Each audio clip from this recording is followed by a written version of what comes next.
সংগ্রামী ভাই এবং বন্ধুগণ, মিরপুর হাসপাতালের সামনে যে হত্যাকাণ্ড, এই হত্যাকাণ্ড গোটা জাতিকে অবাক করে দিয়েছে যে কিভাবে এই সোহাগ আমাদের এই ভাইটির অপরাধ কি ছিল। শুনছি উনি যুব দলেরই লোক ছিল এক সময়, সে যে দলেরই লোক হোক, মানুষ তো সে বাংলাদেশের নাগরিক। তার অপরাধটা কি? অপরাধ হলো তার কাছে চাঁদা চাইছে, সে চাঁদা দিতে রাজি হয় নাই। আচ্ছা বলেন তো, এটা কি কোনো অপরাধ না একজন নাগরিকের অধিকার? নাগরিকের অধিকার, নাগরিকদেরকে ওই ব্যাপারে সজাগ হতে হবে। আমি নাগরিকদেরকে একটা কথা বলবো, দেখেন সোহাগকে যখন হত্যা করা হয় বহু লোক কিন্তু আশেপাশে ছিলেন। এই সন্ত্রাসী চাঁদাবাজরা কতজন ছিল? সবাই খালি পায়ের জুতো খুলে মারলেই তো মাটির সাথে মিশে যেত। জনগণ যদি ঐক্যবদ্ধ প্রতিরোধ করে তুলতে না পারে, আজকে সোহাগকে ধরছে, আগামীকাল আমাকে ধরবে, আগামীকাল আপনাকে ধরবে, আগামীকাল যাকে ইচ্ছে তাকে ধরবে।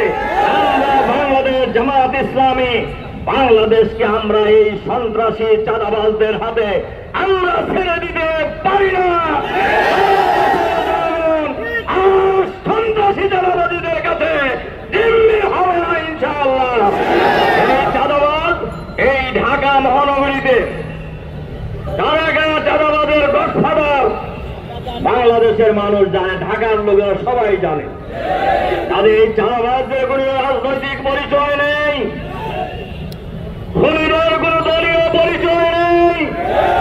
এদের পরিচয় হলো এরা খুনি, এদের পরিচয় হলো এরা সন্ত্রাসী, এদের পরিচয় হলো চাঁদাবাজ। সুতরাং খুনি চাঁদাবাজদের বিরুদ্ধে দল মত জাতি বর্ণ ধর্ম নির্বিশেষে ঐক্যবদ্ধ প্রতিরোধ গড়ে তুলতে হবে।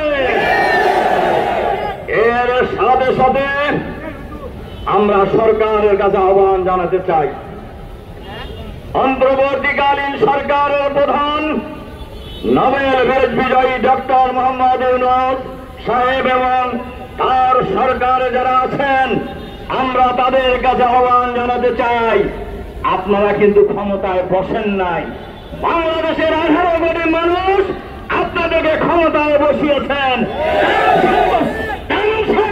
জন্য, আগামী এসে চেহারা বড় করার জন্য। এই দেশের মানুষ আপনাদেরকে ক্ষমতায় বসায় নাই। আপনারা চাঁদাবাজদের গ্রেপ্তার করতে পারেন না কেন? ভয় পান? ভয় পান? আপনাদের থানা থেকে আসামি, সাজাপ্রাপ্ত আসামিকে ছিনিয়ে নিয়ে যাওয়া হয়, আপনারা থাকতে পারেন না কেন? আপনাদের কাজটা কি? এই সমস্ত হত্যাকাণ্ড আর থানা থেকে সাজাপ্রাপ্ত আসামি ছিনিয়ে নেওয়ার এই ব্যর্থতার আদায়ে স্বরাষ্ট্র উপদেষ্টার বহু আগেই পদত্যাগ করা উচিত ছিল। আপনারা ক্ষমতায় স্বাদ গ্রহণ করতেছেন, করেন, আমরা তো না করি নেই, কিন্তু দায়িত্ব পালন করেন। দায়িত্ব পালন করবেন না, এইটা বাংলাদেশের মানুষ কোনোভাবেই মেনে নেবে না।